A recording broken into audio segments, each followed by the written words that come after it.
हमारे सनातन का एक नियम है,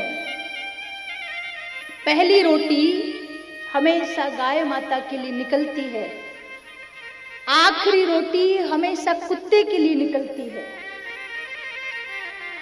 आजकल थोड़ा नहीं निकलती है, पहले तो खूब निकलती थी, अभी थोड़े कम घरों में निकलती है।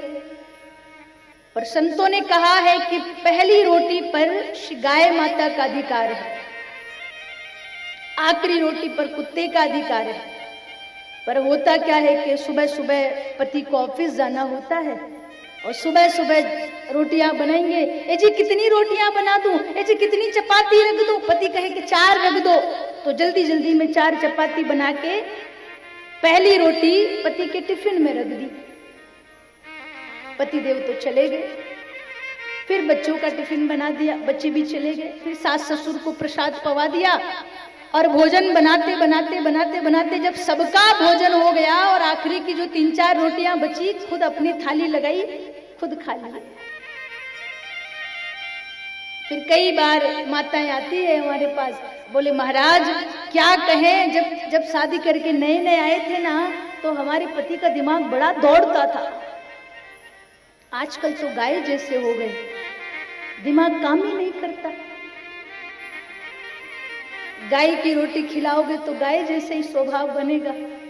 और कई बार कई सारे भाई आते हैं, कई सारे पुरुष आते हैं कि देवी जी जब विवाह होकर के घर में मेरी पत्नी आई थी तो बड़ी सुशील थी, आजकल जब देखो तब पूरे समय बोलती रहती है।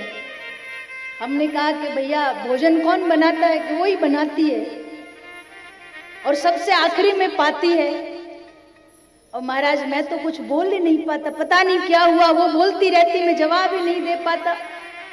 कहां से दोगे भाई, तुम्हें तो गाय का भाग खिला दिया और खुद कुत्ते का भाग खा के बैठी है। जो जिसके भाग का खाएगा, स्वभाव तो वैसा हो गई। प्रयास करिएगा कि पहली और आखिरी रोटी निकालें गाय माता के लिए और कुत्ते के लिए। प्रयास करिएगा, भगवान पर भरोसा करें। एक बार एक सत्य घटना मैं आपको सुनाऊं। कई बार लोग कहते बोले महाराज इतना समय नहीं है कि कथा सुनो। अगर कथाओं में चले जाना शुरू कर दिया, तीर्थों में जाना शुरू कर दिया तो काम कौन करेगा, और काम नहीं होगा तो परिवार कैसे चलेगा। बात सही है भाई, काम काज जरूरी है, रुपया पैसा भी जरूरी है, पर जो व्यक्ति काम नहीं कर पा रहा है, क्या वो व्यक्ति भूखा सोता है। कई ऐसे बेरोजगार हैं जिनके पास भले घर नहीं है पर भोजन तो उन्हें भी मिलता है। किसी साधक ने बहुत अच्छी बात कही कि एक बार भरोसा तो कर, जब दांत न थे तब दूध दियो, अब दांत दिए तो अन्न भी देगा। 9 महीने एक बालक मां के गर्भ में, एक शिशु उल्टा लटका रहता है ना, वो परमात्मा मां के गर्भ में भी उसके भोजन पानी की व्यवस्था करता है।